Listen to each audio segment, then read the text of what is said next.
The UN's climate change conference is reportedly on the edge of collapse, with no agreement on a new climate financing regime in sight.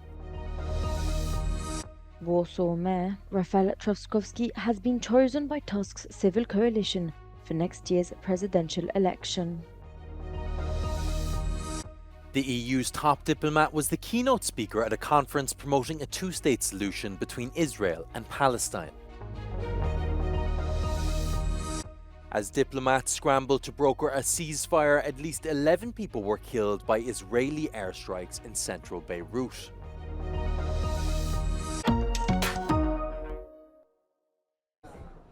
On its first day of overtime, the UN climate change conference in Baku does not seem closer to an agreement on a new climate financing regime. A local news outlet, A News, is reporting that the talks are on the verge of collapse, citing sources close to the presidency. To the developing countries, the proposed annual financial goal of $250 billion is far too low. Civil society groups agree.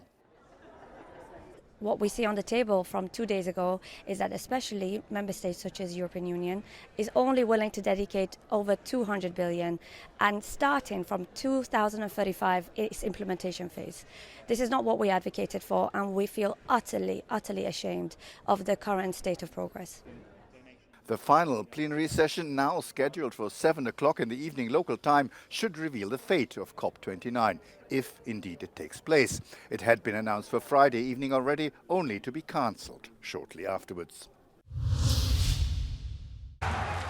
Warsaw Mayor Rafał Trzaskowski has been chosen by Prime Minister Donald Tusk's centrist civic coalition as its candidate for next year's presidential election, defeating Foreign Minister Radek Sikorski. Tusk announced the decision on Saturday, a day after over 22,000 party members voted in a primary.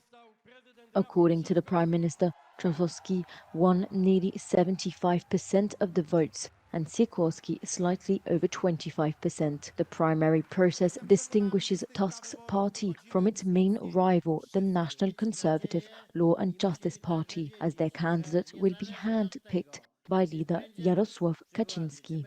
Tusk needs an ally as president to fulfill his agenda, currently hindered by Duda's veto power and coalition opposition. The presidential election's first round is expected in May.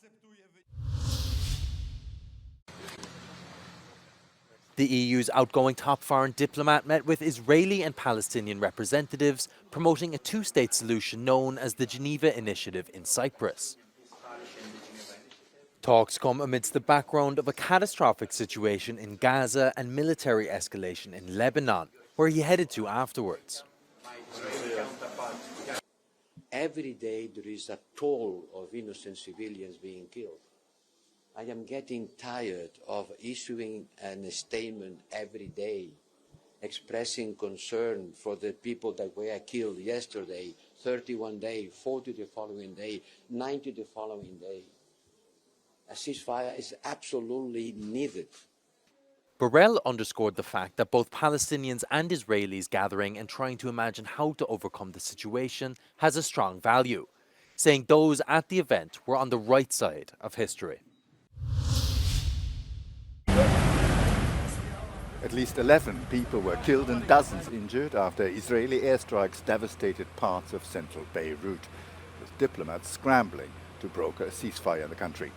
The strike destroyed an 8-story building, leaving a crater in the ground, and was the fourth on the Lebanese capital in less than a week.